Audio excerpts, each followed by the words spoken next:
தமிழ் நிறம் நேயர்களுக்கு அன்பு வணக்கம். மீண்டும் உங்களை சந்திப்பதில் மிகுந்த மகிழ்ச்சி. இன்றைக்கு நம்மிடையே அரசியல் விமர்சகர் டாக்டர் காந்தராஜ் அவர்கள் நம்மோடு இணைந்திருக்கிறார். வாருங்கள் நேரிலே சாட்ட பேசலாம். வணக்கம் சார். சார், சமீபத்தில் பேட்டி அளித்த எல் முருகன் அவர் ஒரு செய்தியை சொல்லியிருக்கிறார். திமுக கூட்டணி உடையும், திமுக கூட்டணியில் உள்ள ஒரு கட்சி எங்கள்கிட்ட பேச்சுவார்த்தை நடத்திட்டு இருக்காங்க. பேசட்டுமே, என்ன தப்பு? எலெக்ஷன் நெருங்க பேரங்கள் இப்படி எப்படி அப்படி மாறி தான் வரும்.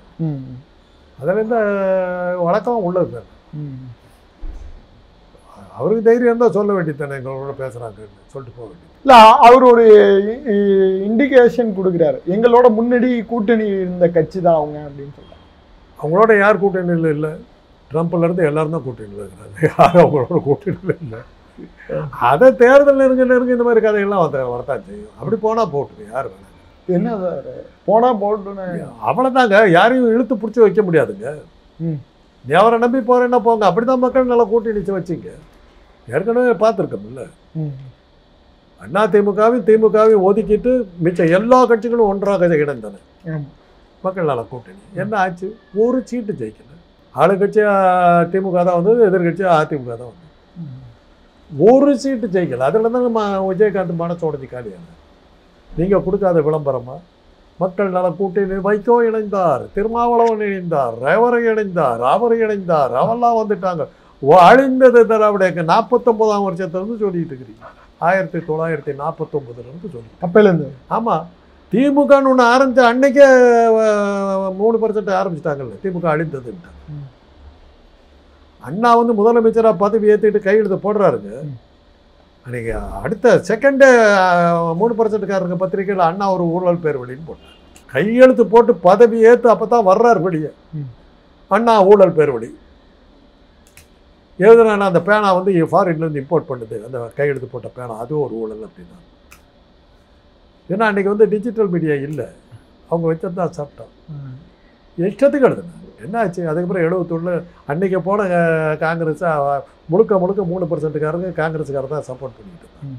அன்றைக்கி போன காங்கிரஸ் இன்றைக்கி ஒன்று வந்து அன்றைக்கி திராவிட இயக்கங்கள் இன்றைக்கி ஒன்று போகுது. 67 ஆரம்பிச்சு இன்றைக்கி ஒன்றும் அதே தான் நின்றுட்டு இது. மக்கள் நல கூட்டணி நீங்கள் கொடுக்காத விளம்பரமா? அதில் சேராத கட்சிகளா? தேர்தல் நேர்மையாக நடந்ததுன்னா இந்த ஒரு இது தேசிய கீதம் மாதிரி வச்சுக்கணும். தேசிய கீதம் மாதிரி காந்தராஜின் தேசிய கீதம்.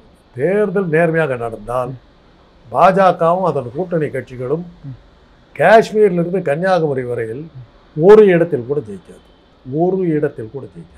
தேர்தல் நேர்மையாக நடந்தால் அவ்வளோதான் சார். இப்போ இதில் மதிமுகவை கார்னர் பண்ணுற மாதிரி, ஏன்னா மாநிலங்களவை சீட்டு கொடுக்கல, அந்த அதிருப்தியை பயன்படுத்தி மதிமுகவை உடைக்கலான்னு பார்க்குறாங்க. அதுதாங்க வழக்கமாக. இப்போ திருமாவளவனை போட்டு எவ்வளவோ டார்ச்சர் பண்ணீங்க. திருமாவளவனு இப்படி கொடுக்கல. ஏன்னா சார் திருமாவளவன் அவர் கட்சி மாறி விடுவார். அவர் பேச்சில் பார்த்துக்கிட்டா அவர் ஒரு இடது பக்கம் வலது பக்கமாகவே திரும்பி பேச்சு கொண்டிருந்தார்.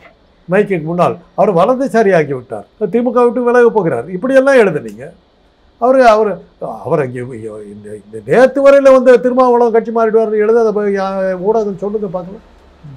இப்போ வைகோக்கு இடம் கொடுக்கலன்னு வைகோ வெளியே போயிடுவார் அப்படின்னு அடுத்த ஆரம்பிக்கிறீங்க. திமுக கூட்டணியை உடைக்கிறதுக்கு நீங்கள் படுற அவத்தியை பார்க்கும்போது சிரிப்பாக இருக்குது. அதுக்கு பதிலாக உங்கள் கூட்டணி எப்படி ஸ்ட்ரென்தன் பண்ணுறங்கிற எண்ணம் உங்களுக்கு வரலீங்க. ஒரு போட்டியில் ஜெயிக்கிறது 2 வகைங்க. போட்டிக்கு தகுதியாக நம்ம உடம்பை தேத்தி போட்டியில் ஜெயிக்கிறதுங்கிறது ஒரு பக்கம். எதிராளி பலமாக இருக்கான்னா எதிராளியை பலவீனப்படுத்தி போட்டியில் கலந்து கூடாமல் தடுத்து ஜெயிக்கிறது இன்னொரு பக்கம். இவங்க எல்லாம் செய்கிறது எதிராளியை பங்கெடுக்க விடாமல் தடுத்து வர்றாங்கிற இதுக்கு போகிறாங்க. அது நடக்காது. அது ஓடாது. முன்னணி முதல்ல எதிராளி ஓடாமல் போனாங்க, உன்னாலும் ஓட முடியுமான்னு பார்க்கணும். 100 மீட்டர் 500 200 மீட்டர்ஸ் ஓடுறீங்கன்னு வச்சுங்க, ரன்னிங் ரேஸ். எதிராளி வரல, நீ 200 மீட்டர்ஸ் முடிக்க முடியாமல் பாதியில் விழுதுன்னு நீ தானே காலி. நீ 200 மீட்டர்ஸ் ஓடுறதுக்கு முதல்ல உன்னை தயார்படுத்து, அதுக்கப்புறம் எதிராளியை பலவீனப்படுத்து. இதுதான் அரசியல், இதுதாங்க ஸ்போர்ட்ஸு, இதுதான் எல்லா இடத்துலையும் நடக்குது. ஒரு நல்ல மாணவன் எப்படி சொல்கிறீங்க? ஒரு படிக்காத மாணவன் இருக்கும்போது தான் நல்ல மாணவனை சொல்ல முடியும்.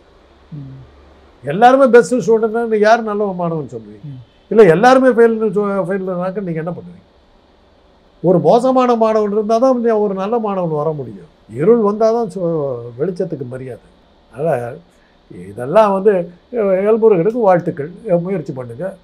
முதல்ல அவருக்கு நம்ம சொல்ல வேண்டியது, உங்கள் கட்சியில் நீங்கள் ஒரு மந்திரி இருக்கிறதா யாருமே சொல்ல மாட்டேங்கிறாங்க. அதை உங்களுக்கு ஒரு தகுதி உருவாக்கிங்களை ஏன் இவ்வளோ கேவலமான ஒரு பதவியில் இருக்க உங்களை யாரும் சீண்ட கூட மாட்டேங்கிறாங்க, உங்களை தலைவராக கூட ஏற்றுக்க மாட்டேங்கிறாங்க. ஒரு அண்ணாமலைக்கும் ஒரு தமிழிசைக்கும் இருக்கிற மரியாதை உங்களுக்கு இல்லையே? ஏன் அண்ணாமலைக்கும் தமிழிசைக்கும் இருக்கிற மரியாதை எல்முருகனுக்கு மந்திரியாக இருந்து கூட இல்லையே? அதை முதல்ல கவனிக்கணும். இல்லை பொழப்பை காத்துல பிறக்குதுல்ல. எத்தனை பேருக்கு எல்முருகனை தெரியும்? எல்லாருக்குமே தமிழ்நாட்டில் இருக்க எல்லாருக்குமே தெரியும். உங்களுக்கு உங்கள் சேனலுக்கு தெரியுங்கிறதுக்காக தமிழ்நாட்டுக்கே தெரியும்னு சொல்லிட்டு இருக்கு. எல்முருகன் ரோட்டை போட்டு எத்தனை பேருக்கு வர மந்திரின்னு தெரியும். பாதுகாப்பு இல்லாமல் நடந்து போக சொல்லு. அதே தமிழிசை போட்டு எவ்வளோ பேர் ஒன்றிய அமைச்சரவையில் இருக்கிற அதே இருக்குதுங்க. அது யாருக்கு தெரியும்?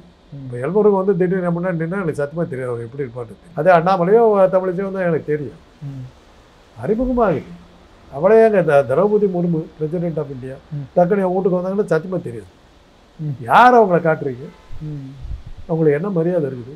சும்மா பதவி கொடுத்து ஓரமாக உட்கார வச்சுருக்குறீங்க. கேட்டாங்க ஏங்க நாங்கள் தானே கொடுத்தோம் அப்படிங்கிற சொல்கிறதுக்கு தான் வச்சுக்கிட்டோம். அப்போ பழைய காலத்து பாட்டு தான் வருது. செக்கச்சேவல் என்ற செம்மறி ஆடுகள் ஒக்கனையாக பேசிக்கொண்டு பலி வாங்க பூசாரியை நம்பி ஓடுதாடான்னு ஒரு பாட்டு தூக்கி படுத்துறேன். செக்கச்சேவல் என்ற செம்மறி ஆடுகள் வக்கனையாகவே பேசிக்கொண்டு பலி வாங்கும் பூசாரியை நம்பிக்கொண்டு ஓடுதடா அப்படின்னு. பலி வாங்குற பூசாரி பாஜக. அதுக்கு பின்னாடி இந்த மாதிரி எல்முருகன் போன்ற பட்டியலினத்தை சேர்ந்தவங்களாம் போயிட்டு இருக்கிறாங்க. அவ்வளோதான் சொல்லுவேன். சார், கம்யூனிஸ்ட் தலைவர் திரு சண்முகம் சொல்கிறாரு, போன வாட்டி 6 சீட்டு வாங்கிட்டு போன மாதிரிலாம் இந்த வாட்டி எங்களால் முடியாது, கூடுதல் சீட்டு நீங்கள் கொடுத்தே ஆகணுங்கிறார். இல்லைன்னா நாங்கள் வேறு வழி தான் அப்படிங்கிற. போங்க. என்ன சார் அசால்ட்டாக சொல்றீங்க? உங்களுக்கு என்ன எவ்வளோ சீட் இருக்குதுன்னு நீங்கள் காட்டுங்க. இப்படி தாங்க வந்து போன தடவை காங்கிரஸ் கேட்டுச்சு 60 சீட்டு. இப்போ கலைஞர் இருக்கும்போது கலைஞர் கொடுத்தாரு. என்ன ஆனால் திமுககாரர் யாரும் சப்போர்ட் பண்ணல. 4 சீட்டு காலியான. கேட்டு வாங்குற இடத்துல இருக்கிறீங்க, கண்டித்து கேட்குற இடத்துல நீங்கள் கட்சி இல்லை. இன்னைக்கு கம்யூனிஸ்டுகள் எங்கே இருக்கிறாங்க? தமிழ்நாடு முழுக்க இருக்காங்க சார். உலகம் முழுவதும் இருக்காங்க. கம்யூனிசம் பேசுகிற ஆட்கள் வந்து இன்றைக்கி வந்து உலகத்தில் எங்கே இருக்காங்கன்னா 2 இடம் தான். ஒன்று வந்து கேரளா, இன்னொன்று வந்து பெங்கால். பெங்காலும் போயிடுச்சு, வங்காளத்துலேயும் போயிடுச்சு. இப்போ கேரளாவில் தான் உலகத்திலேயே கம்யூனிசம் பேசுகிறவங்க. சைனா கம்யூனிஸ்ட்டை விட்டுடுச்சு, ரஷ்யாவில் இல்லை. இன்றைக்கி உலகம் முழுவதும் கம்யூனிஸ்ட் அழிஞ்சு விட்டு கம்யூனிஸ்டுகள் பேரில் சுற்றிக்கிட்டு இருக்கிறது இங்கே தான். வேறு யார் இருக்கிறாங்க? முதல்ல அன்றைக்கெல்லாம் வந்து கம்யூனிஸ்டுகள்லாம் வந்து நினச்சா ரஷ்யாவுக்கு போவாங்க. யார் போகிறா? இப்போ ஏர்போர்ட்டு கூட போகிறதுக்கு வழி இல்லாமல் உட்காந்துருக்கு. ரஷ்யாவுடைய அங்கீகாரம்லாம் போயிடுச்சு, சைனாவுடைய அங்கீகாரம் போயிடுச்சு, எல்லாம் போயிடுச்சு. கம்யூனிஸ்டுங்கிறது அந்த அந்த பொருளாதார சித்தாந்தம் அழிந்து விட்டது. தேர்தல் அறிக்கையில் கொடுத்ததெல்லாம் திமுக சரியாக செய்யலை அப்படின்னு அவர் சண்முகம் பகிரங்கமாக போட்டு உடைக்கிறாரு. அவருக்கு ஏதோ ஒரு சீட்டு வேணுங்கிறதுக்காக தன்னை முன்னிலைப்படுத்திக்கிறார், வேற ஒன்று இல்லை. கணம்னு திட்டினா அப்புறம் எப்படி சார்? இல்லாட்டி அவர் இப்போ சண்முகம்னு ஒரு தலைவர் இருக்கிறது எங்களுக்கு யாருக்குமே தெரியாதுங்க. இப்போ நீங்கள் இதை இந்த மாதிரி பேசணுந்தாலும் தெரியுது. தான் இருக்கிறேங்கிறத காட்டிக்கிறதுக்காக நெகட்டிவாக பேசுகிறாரு. சண்முகத்தின் மீது நடவடிக்கை எடுக்கப்பட ரொம்ப ஓவராக பேசினா அவர் சீட்டு கொடுக்கப்படுன்னு வரும். அதுக்காக போடுற போராட்டம் தான். என்னை விட்டுடாதீங்கிறதுக்காக வர போராட்டம் தான் இதுதான். அதுக்காக தான் இந்த விளம்பரம். இல்லைன்னா ஸ்டாலின் இப்போ கடுப்பாய் கூட்டணியிலேருந்து தான் அனுப்ப மாட்டாரா? கூட்டணியோட வந்து என்னன்னாக்கா, கூட்டணியுடைய தலைவர்கள் யார் பெரிய கட்சியாக இருக்காங்களோ அந்த தலைவரை பிடிச்சி அதன் மூலமாக செல்வாக்கை கொண்டு வந்து தான் கட்சியில் சீட்டு வாங்கிக்கிறது ஒரு டைப்பு. எப்படி சொல்கிறீங்க சார்? இப்போ நான் வந்து கூட்டணி தலைவர், ஓகே, திமுகன்னு வச்சுங்க. நான் என் பேச்சை தான் கேட்டாங்க. நான் தான் ஸ்டாலின் வச்சுக்கிட்டாங்க. என்ன காக்கா பிடிச்சி என் மூலமாக நீங்கள் சீட்டு வாங்கிக்கலாம். ஓகே, இல்லை என்னை எதிர்ப்பேன், நான் கட்சியில் இது பண்ணேன் அப்படின்னு மிரட்டை இது பண்ணாக்கா நானே சொல்லுவேன் ரொம்ப ரகலப்பட்ட ஒரு சீட்டு கொடுக்கணும். இது சீட்டு வாங்குறதுக்கான உத்தி. அவ்வளோதான். இப்போ இந்த கூட்டணிலாம் உடையெல்லாம் உடையாது. அவர் தைரியம் தான். அவர் கூட எத்தனை பேர் வர்றாங்களோ கூட்டு போக சொல்லுங்களேன். திமுக கூட்டணிலாம் உடையாதா சார்? உடையறதுக்கான வாய்ப்பு இல்லை. எங்கே உடஞ்சி எங்கே போவீங்க? போகிறது போக்கிட்டு ஏன் சார்? அதான் உங்கள் நண்பர் விஜய் இருக்காரு, அப்புறம் என்ன போயிட வேண்டியது? சரி, போக வேண்டியது தானே. விஜய் இன்னும் கட்சிக்காக வரலையே, அரசியல் இன்னும் ஆரம்பிக்கல. ஆரம்பிச்சாலும் பார்க்குறேன், இந்த நிமிஷம் ஆரம்பிக்கல. விஜய் இருக்காங்க, அதிமுக, பாமக இருக்கு, தேமுதிக இருக்கு. ஏதாவது உருப்படியாக பேசுவீங்களா? பேர் சொல்லும்போது சிரிப்பு தான் வருது. பாமக இருக்குது, செயற்குழுவும் இல்லை, பொதுக்குழுவும் இல்லாத ஒரு கட்சியானு கூட தெரியல. அப்பனும் அவனும் நீ வெளியே போன்னு சொல்லிட்டு இருக்க. அது கட்சியா? அது அரசியல் கட்சியா? எந்த ஒரு நேற்று முளைச்ச ஒரு துக்கடா கட்சி கூட பொதுக்குழுவில் வைத்து பேசி செயற்குழு ஒப்புதல் பெற்ற பிறகு தான் பிறகு இவர் கட்சியை விட்டு நீக்கப்பட்டார்கள், கட்சியை சேர்க்கப்பட்டார்கள்னு சொல்லுவாங்க. இதில் இவர் உட்காந்துக்கிட்டு அந்த கோவிந்தராஜன் வழி அனுப்பிச்சாச்சு, யாரும் சேர்த்த மாட்டேன். அவர் என்ன அனுப்புறது, கோவிந்தராஜன் நான் சேர்த்துக்கிட்டேன். என்னங்க கட்சி இது? ஒரு அரசியல் கட்சியா? இப்படி ஒரு கேவலமான கட்சி தேவையா நமக்கு? அந்த அந்த இனத்து மக்களை பார்த்து நம்ம சிரிக்கத்தான் வேண்டியது. இப்படிப்பட்ட தலைவர்களை வச்சுக்கிட்டு இருக்கீங்களோ, ஒரு செயற்குழு பொதுக்குழு யாருமே கேட்காம தன்னிச்சு ஆடுற அளவுக்கு உங்களை அடிமைகளை அவங்க நினைக்கிறாங்களோ, ஒரு நியாயமான அவங்க இனத்தை பார்க்கறது நம்ம கேட்க வேண்டியது.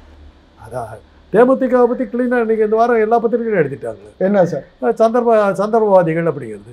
அதிமுக வந்து இது ராஜ்யசபா கொடுக்கலன்னு உடனே விஜயகாந்த் மரணத்துக்கு அனுதாபம் தெரிவித்ததுக்காக திமுக மீது நன்றி அப்படின்னு உடனே சார் பேரத்தில் ராஜ்யசபா சீட்டு கிடைக்கல, உடனே பேரம் படிக்கல, உடனே திமுக ஆதரவாக திரும்பியாச்சு. என்ன சார் சொல்லி? அதுதானே அவங்க வழக்கமே. ஒரே நாளில் 2 கட்சிக்கிட்டு பேரம் பேசினவங்களாச்சு. விஜயகாந்த் போய் கலைஞர்கிட்ட பேசிட்டு வர்றாரு, இந்தம்மா போய் ஜெயலலிதா பேசுறது, ஒரே நாள் அறிக்கை வருது. ஜெயலலிதாவோட கூட்டணி பிரேமலதா அறிவிப்பு, கலைஞருடைய கூட்டணி விஜயகாந்த் அறிவிப்பு. கடைசியில் பார்த்தா பொண்டாட்டி தான் ஜெயிச்சாங்க, ஜெயலலிதா கூட போயிட்டாங்க. என்ன ஆனார் அதுக்கப்புறம்? அப்போ இந்த கூட்டணி உடைக்கிறது அந்த இதெல்லாம் சும்மா நெரேட்டிவா சார்? எலெக்ஷனுக்கு இருக்கிற சூழ்நிலையில் திமுக கூட்டணி விட்டு வெளியே போகிறதுக்கு கட்சிகள் போகலாம். எங்கே போவாங்கங்கிறது அவங்க தான் பார்க்கணும். என்ன சார் இது ஒரு மிரட்டல் மாதிரிலாம் இருக்கு. முடிஞ்ச இல்லைங்க, நான் கேட்குறது பொதுமக்கள் ஒருத்தராக கேட்குறேன். எந்த கட்சிக்கு போங்க. விஜய்க்கு போவோம்னு சொல்கிறாங்க. விஜய் நம்பி போங்க, யார் வேணாங்க. வருங்கால முதல்வரே அவர் தான் சார். நாளைய முதல்வர் போட்டிருக்காங்க. ஓகே. அதாவது கடையில் எல்லாம் போட்டிருப்பாங்க, இன்று ரொக்கம் நாளை கடன். என்னைக்கு இருந்தாலும் ரொக்கம் கொடுத்து வாங்கிக்க. இன்னைக்கு வந்து என்ன ரொக்கம் கொடுத்து வாங்க, கடன் வந்தால் நாளைக்கு கொடுக்குறேன் அப்படின்னா. என்னைக்கு போனாலும் அதே போட்டுதான். நாளைய முதல்வர் என்னைக்கு நாளைக்கு வர்றது, இன்றைய முதல்வர்னு சொல்லணும் இல்லை. அப்போதானே நிஜம். நாளைக்கு என்னைக்கு வர்றது, நீ எப்போ முதல்வர் ஆகுது சார்? அப்போ இன்னைக்கு இருக்கிற சூழல்ல கிட்டத்தட்ட திமுக கூட்டணி இப்படி தான் கண்டினியூ ஆகுமா? திமுக கூட்டணி விட்டு வெளியே போகிறவங்க எந்த கட்சிக்கு போகிறதானோ போகட்டும்னு தான் திமுக பேசாமல் தானே உட்காந்துருக்கு. ஆமாம், போங்க அப்படின்னு. எதிர்வினை பெருசா இல்லை சார். போங்க அப்படின்றாங்க. போங்க பார்க்கலாம் என்ன ஆகுது. நன்றி சார்.